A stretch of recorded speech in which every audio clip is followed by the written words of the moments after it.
부루 선생 이태준 1932년 H군과 나는 그를 부루 선생이라 부른다. 부루 선생을 우리가 처음 알기는 작년 여름 돈이동 의신여관에 있을 때다.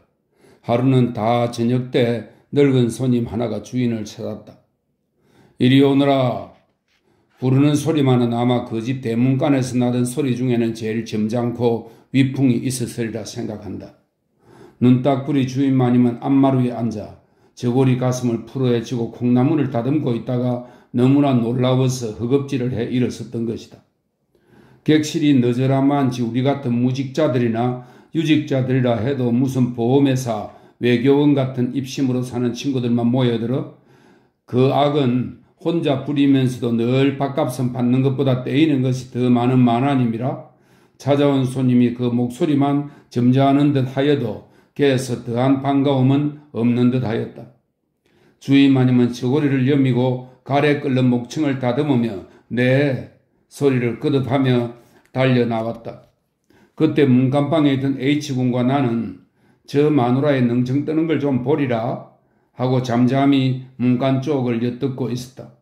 그랬더니 우리의 상상과는 딴판으로 주인마님의 목소리는 고분고분하지가 않았다. 고분고분은 그만두고 무뚝뚝한 것도 지나쳐 반역정을 내는 데는 너무나 의외였다. 당신이 찼소? 누구를 보려? 아니, 누구를 보러 온 게 아니오. 여관 영업 폐가 붙었으니 묵으러 온 것이지. 무슨 손님이 보따리 하나 없다 말이오? 이게 여관업자로 무슨 무리한 말씀이오. 보따리가 밥값네오? 주인 마누라는 그 보기와 속마음은 딴 사람이었다. 아니 겉과 속이 다르다기보다 H군이 말 맞다나 금붕어에다 비긴다면 그 마나님은 겉과 속이 꼭 같은 사람이었다. 눈알이 붉어진 것도 금붕어요. 얼굴이 붉고 궁둥이가 뒤룩뒤룩 하는 것도 금붕어요. 또 마음이 유순한 것도 금붕어 같은 마님이었다. 팔자 타령과 함께 역정이 날 때는 집을 불이라도 지르고 끝장을 내릴 것 같다가도 그는 오래 성내고는 자기 속이 견디지 못하는 성미였다. 밥값들을 안 낸다고 방마다 문을 열어 제끼고 야단을 친 그날일수록 오히려 옷가지를 잡혀다가라도 반찬을 특별하게 차려내 놓는 인정 많은 만화님이었다. 그래서 그날도 처음 나가 말 나오는 듯 했어야 그 손님이 어딜 문 안에 들어서다니 단박 쫓겨나가고 말 것 같았으나 결국은 우리 있는 옆방으로 방을 정해 들여앉힌 것이다. 과연 그 손님 목소리만은 점잖스러웠다. 의복이 초췌해 그렇지 신수도 좀스럽거나 막된 사람은 아니었다. 그는 후줄근한 모시 주위에, 이 주위는 두루마기를 말합니다. 모시 주위에 맺고 모자는 밀짚 모자입니다. 모시 주위에 맺고 모자는 3년상을 그 모자로만 치르는지 먼지가 덮개로 앉고 배 흥급조차 땀에 얼룩이져 있었다. 툇돌 위에 벗어놓았다가 다시 집어 툇마루 위에 올려놓는 신발도 그리 대단스럽지는 못한 누르퉁퉁한 고무신이었다. 이 새로 든 손님은 우리 방에서 같이 저녁상을 받게 되었다.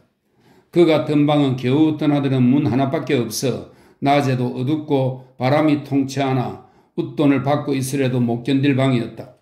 그래서 주인 마님도 여름만 되면 아예 휴등을 해두고 말기 때문에 늦은 저녁을 불 있는 우리 방에서 같이 먹게 된 것이다. 우리는 밥상을 받기 전에 이웃방 손님과 통성을 하였다. 그는 우리에게 존장벌이 훨씬 넘는 중노인으로 이름은 송아무개라 하였다. 그는 별로 말이 없이 한 손으로 부채질만 하면서 밥만 급한 듯 퍼먹었다. 우리는 반그릇도 못 먹을 새에 그의 밥사발은 밑바닥이 끓기는 소리가 났다. 그리고 그는 밥숟가락을 놓자마자 자기 손으로 밥상을 든 채 실례소이다 하면서 우리 방에서 나갔다. 그날 밤이다. 우리는 저녁 후에 가까이 있는 파고다 공원에 가서 2시간을 보내고 오니까 우리 옆방 그 굴속 같은 어두운 방 속에선 왕왕 거리는 소리가 났다. 물론 새로 든 그 방 주인의 소리겠지만 그렇게 청성스럽게 잘 읽는 소리는 처음 들었기 때문에 우리는 귀를 빼앗기고 듣고 있었다.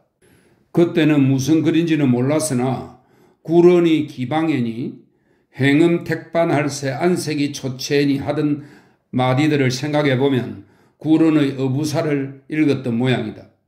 우리는 무조건 하고 글소리만에 그에게 경의를 느꼈다. 그리고 송 선생님 하고 그를 찾아 그 방은 더우니 우리 방에 와 자자고 청하였다. 그는 조금도 사양 없이 우리 방으로 왔다. 그리고 우리가 한 가지를 물으면 두 가지, 세 가지씩 자기의 신변담을 비롯하여 조선의 최근 정변이며 현대 사상 문제의 여러 가지와 일본엔 백년지계를 가진 정치가가 없느니 중국엔 손일선이 어떠했느니 하고 밤이 깊도록 떠벌렸다. 그때 그의 말 중에 제일 선명하게 기억되는 것은 자기는 10여 년 전만 하여도 처녀석 수술을 받아먹고 살던 귀인이었다는 것과 그 재산이 한말 풍운 속에서 하룻밤 꿈처럼 얻은 것이라 불순한 재물인 것을 깨닫던 날부터는 물펀해버리듯 하였다는 것과 한동안은 시대일보에도 중요 간부였었고 최근에 중회일보에도 자기가 삼파역을 한 사람 중에 하나였다는 것과 오늘의 자기는 이렇게 행색이 초췌해서 서울을 객지처럼 여관으로 돌아다니지만 6 식구나 되는 자기 집안이 모두 서울 안에 있다는 것과 이렇게 여관으로 다니는 것은 집에선 끼니가 간데 없고 친구들의 신세도 씩씩할 뿐만 아니라 여기서 이 씩씩하다는 말은 숨이 가쁘다, 힘에 겨웁다 이런 말입니다. 친구들의 신세도 씩씩할 뿐만 아니라 친구들이라야 모두 신문사 간부급의 인물들이라 그들의 체면도 생각해야겠고 또 그네들이 요즘 와선 전날의 기상들이 없어지고 무슨 은행이나 기업회사의 중력처럼 안입고 부리는 것이 매섭고 찾아가지 않는다는 것과 또 이렇게 여관으로 다니면 동지라 할까 자기 같은 사람도 알아주는 사람을 만날까 함이라는 것 이런 것들이다. 그러면 송 선생은 송 선생을 알아주는 사람을 만나면 무슨 일을 하시겠소? 우리가 물었더니 그는 알아만 주는 것으로 일이 되어 돈이 나올 사람이라야지 하였다. 돈도 많이 내일 사람이라면 말입니다. 나 그럼 신문사 하겠소. 요즘도 셋이나 있긴 하지만 그것들이 신문사요. 조선선 그런 신문사 100이 있어도 있으나 많아요. 하였다. 선생님 댁은 서울이라면서 이렇게 다니시면 댁 일은 누가 봅니까? 자제분이 봅니까? 나 철난 자식 없소. 어머니가 아직 생존해 계시고 여편내고 과숙된 재수 하나 하고 딸년 둘 하고 아들이라곤 이제 12살 나는 것 하나 하고 모두 6 식구가 집에 있지만 난 집안일 불고하지요. 물론 돌보지 않는다는 뜻입니다. 집안일 불고하지요. 불고 안 한 데짜 별 도리가 무해요만. 그럼 댁에서들은 달리 수입이 계십니까? 수입이 무해요. 굶는데 졸업들이 돼서 잘들 견디지요. 몇 달에 한 번 혹 그 앞을 지날 길에 들여다보아야 그렇게 굶고들도 한 명 축 가는 법 없지요. 정이 굶다 못 견디면 도둑질이라도 하겠죠. 그러면 도적질이라도 하게 두신다 말씀입니까? 그때 H군이 물어본 말이었다. 그는 늙었으나 정력이 가득 차 보이는 눈이 한층 더 빛나며 태연히 이렇게 대답하였다. 내가 내 식구들만 먹이기 위하여 도둑질을 한다면야 그건 죄가 되지요. 그러나 제각기 제 배가 고파서 훔치는 건 벌받을 만한 죄악은 아니겠지요. 난 그렇게 생각하고 아무런 책임감도 없이 다니요. 그날 저녁 그는 우리 방 윗목에 쌌다. 들어 누워서 어찌 방구를 끼는지 H군이 견디다 못해 무슨 방귀를 그렇게 뀌느냐 하니 그는 호랑이 방귀라 하였다. 그게 무슨 말이냐 하니까 끼니를 규칙적으로 못 먹고 몇 끼씩 굶었다가 생기면 다부지게 먹으니까 창자 속에 이상이 일어난 표라 하였다. 그 이튿날 아침도 주인 마나님은 이 허절한 손님에게 조반을 주었다. 그리고 조반상이 끝나자 나와서 어서 두어 끼 자셨으니 다른 여관으로 가시오 하였다. 그러나 손님도 손님이라 노염도 타지 않고 여관에서 객을 마대다니 참 이 마대다는 마다하다는 뜻 말입니다. 여관에서 객을 마대다니 참 하였다. 왜 객을 마다오? 누가? 그럼 성금을 내시구려? 돈 잡히고 밥 사먹는 녀석이 어디 있어? 그럼 어서 나가시오. 나 두 끼 밥값도 안 받을 테니 어서 가시오. 별꼴 참 다 보겠군. 댁이 내게 무슨 친정부치나 되시오? 무슨 턱에 내 집에 와 성하여? 암만 있어야 밥 나올 줄 알아? 안 내보내면 굶고 견뎌보리다. 그날 저녁엔 정말 우리 밥상만 나왔다. 그러니 더 없다는 핑계로 우리 방에 와 있으니 사람을 옆에 두고 더구나 우리는 점심이나 먹었지만 그는 긴 여름날 하루를 그냥 앉아 배긴 사람을 모르는 척하고 우리만 먹을 수가 없었다. 같이 좀 뜨십시다. 아니요. 나는 노영래와 달러 잘 굶소. 아무렇지도 않소. 노영래가 미안할 것이니 저녁상이 끝나도록 나는 내 방에 가 있으리다. 하고 일었었다. 그러나 우리는 일어서는 그를 잡아 앉히었다. 그리고 수저를 내오라고 엄음을 부르려니까 그는 여기 있노라 하며 조끼에서 커다란 칼을 집어내었다. 그 칼은 이상한 칼이었다. 철물전에 가면 혹 그 비슷한 것은 있어도 그와 똑같은 것은 나는 아직 보지 못하였다. 어찌 생긴 칼인고 하니? 칼은 칼 모양으로 되었는데 칼만 달린 것이 아니라 병막에 뽑는 것, 국물 떠먹기 좋은 움푹한 숟가락, 서양 사람들이 젓가락 대신으로 쓰는 사시창까지 달린 칼이었다. 포크를 말하죠. 사시창까지 달린 칼이었다. 그는 숟가락을 잡아 뽑고 사시창을 잡아 뽑고 하더니 한 끝으로 밥과 국을 떠먹고 한 끝으로는 김치 쪽을 찔러 먹는데 젓가락을 들었다 놓았다 하는 우리보다 더 빨리 더 편리하게 먹었다. 그리고 오이지가 긴 것이 있으니까 칼날까지 열어 제끼더니 숭덩숭덩 썰어가면서 먹었다. 그 칼은 그에게 없지 못할 무기 같았다. 그는 그 이튿날 아침에도 우리 조반상에서 그 완비한 무기를 사용하였다. 그리고 우리가 밖에 나갔다 저녁에 돌아오니 그는 자기 방에도 우리 방에도 있지 않았다. 주인 마님에게 물어본 적 내어 쫓았다 했다. H군과 나는 그가 없어진 것을 적이 섭섭하게 느꼈다. 그래서 며칠 동안은 그의 인상을 이야기하며 그를 부루 선생이라 부르기 시작한 것이다. 우리가 이 부루 선생을 다시 만나보기는 그 후 한 달쯤 지나 삼청동에서다. 그는 석양이 가까운 그늘진 삼청동 골짜기에서 그 곡선미도 없는 비쩍 마른 몸뚱이를 벌거벗고 서서 돌 위에서 무엇을 털럭털럭 밟고 있었다. 가만히 보니 두루마기는 빨아서 풀밭에 내려놓고 적삼과 중이를 말리다 말고, 이 중이는 남자의 여름 호바지입니다. 중이를 말리다 말고 구김살을 피어나라고 밟고 섰는 꼴이었다. 저런 궁상 좀 보게 하고 우리는 웃었으나 그가 부루 선생인 것을 알고는 반가워 그냥 지나쳐지지가 않았다. 허허, 이게 웬일들이시오? 하고 말은 그가 먼저 내었다. 네, 손 선생을 여기서 뵙겠습니다. 그려? 하고 우리가 밭투 가지 못하고 머뭇거리니까, 밭투 가지는 가까이 가지 못하고 그런 뜻입니다.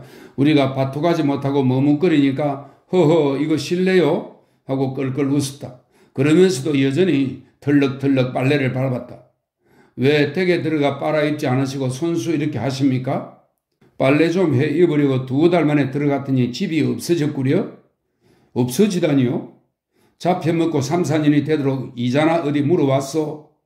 우리는 벌거벗은 그와 마주서기 민망하여 길게 섰지는 못하고 이내 헤어졌다. 우리는 그의 곁을 지날 때 땅바닥에 펼쳐놓은 조그만 손수건 위에서 그의 전 소유물을 일별할 수 있었다. 전 소유물이라야 노랗게 전 참대 물뿌리 하나, 유지 부채 하나, 반나마 다른 빨래비누 하나, 그리고는 예의 그 칼인데 역시 그 칼이 제일 값나가는 재산 같았다. 그 후 우리는 부루 선생을 거의 잊고 있었다. 그러다가 내가 어제 우연히 행길에서 그를 만난 것이다. 이거 이공이 아니시오. 참 반갑소이다. 그가 먼저 나를 알아보고 손을 내어 밀었다. 나도 반가웠다. 그러나 그를 초치한 행색 그대로 다시 만나는 것은 조금 섭섭하였다. 그간 어떻게 지나셨습니까? 무슨 사업이나 잡으셨습니까? 사업이라니요. 그저 그렇죠. 그런데 이공, 내가 시장하오. 어디 좀 들어가 앉읍시다. 그리고 내 이야기도 좀 들어주시오. 나는 그와 어느 청요리집으로 들어갔다. 이공, 그렇게 낙관이던 그의 눈에는 눈물이 핑그러 어리었다. 네? 사람 목숨처럼 궁상스럽고 질긴 게 없구려? 왜 그렇게 은짜는 말씀을 하십니까? 더운 걸 좀 자시겠습니까? 아무개나 값싼 것으로 시키시오. 내가 죽을 걸 살지 않았소? 글쎄, 신상이 매우 상하셨습니다. 상하다 뿐이겠소. 월여 전에 전차길을 건너다가 그만 전차에 뒤통수를 바쳤지요. 그걸 그 당장에 전차쟁이들이 하자는 대로 못난 차고 쫓아가 병원을 입원을 하고 고쳤다면 그다지 생고생은 안 했을 것인데 그 녀석들 욕을 몇 마디 하느라고 고집이 나서 따라가질 않고 그저 바람을 쐬고 다녔구려. 아, 그랬더니 골속이 붓지 않나요? 이런 제기. 그러니 벌써 며칠 뒤라 전기회사로 찾아갈 수도 없고 병원으로 가자니 돈이 있길 하오. 그냥 그러고 쏘다니다가 어떤 친구의 집에 갔더니 그 친구의 아들이 의학교에 다닌다게 좀 봐달라고 하지 않았겠소? 그랬더니 골이 썩기를 시작하니 다른 데와 달라 일주일 안에 일을 당하리라는구려. 일이 별일이요. 죽은 것 아니겠소? 슬그머니 급이 덥디다 그려? 그래 그 길로 몇몇 친구를 찾아다녔으나 한 사람도 만나주지를 않아. 그냥 돌아서니 그제 눈물밖에 나는 게 없습디다. 골은 자꾸 뜨겁고 쑤시긴 하고. 그제는 그 끔찍할 것도 없는 집안 사람들 생각이 간절해지디다 그려? 그래서 네 집 뜰 아랫방이란 말만 듣고 가본 적은 없는 데를 두루 수소문을 해서 찾아가지를 않았겠소? 그러나 철철이 굶주리는 판에 돈 한 입 들고 들어가지는 못하나마 병신이 돼서 죽으러 들어가고 보니 누가 반가워하겠소? 참 댁에서도 경황 없으셨겠습니다. 경황이 뭐요? 그래도 남 아닌 건 어머니밖에 없습디다. 눈 어두신 어머님이 자꾸 붙들고 밤새 울으셨지요. 내가 참 불초자요. 하고 그의 눈엔 눈물이 다시 핑그르 돌았다. 그래 어떻게 일어나셨습니까? 그저 죽을라나 기다리고 있는데 하루는 어느 친구가 어디서 들었는지 알고 인력거를 보냈습니다 그려?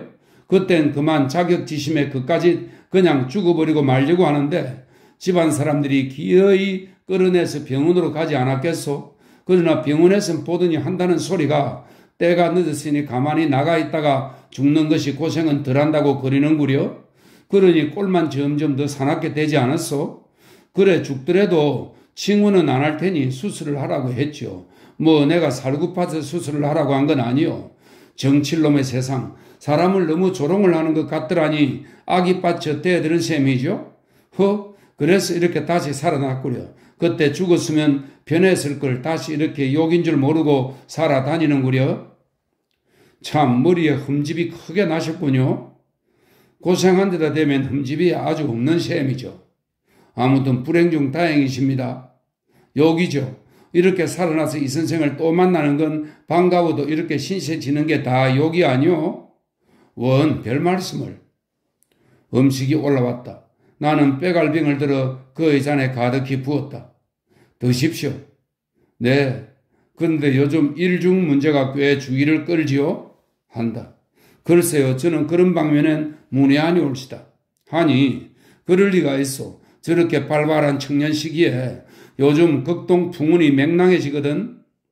하는 데는 부루 선생은 돌연히 지난 여름 의신제관에서 보던 때와 같은 형형한 정열의 안광이 빛나기 시작하였다. 그리고 그는 나의 음식을 먹으면서도 나를 자기가 먹이는 듯 무엇인지 나를 압박하는 것이 있었다. 정요리집을 나와서 송선생 어디로 가시렵니까? 하니 아무데로나 가지요. 어서 먼저 가시오. 하고는 물끄러미 서서 때 묻은 두루마기 자락을 바람에 날리며 내가 전찻길로 나오는 것을 바라보았다.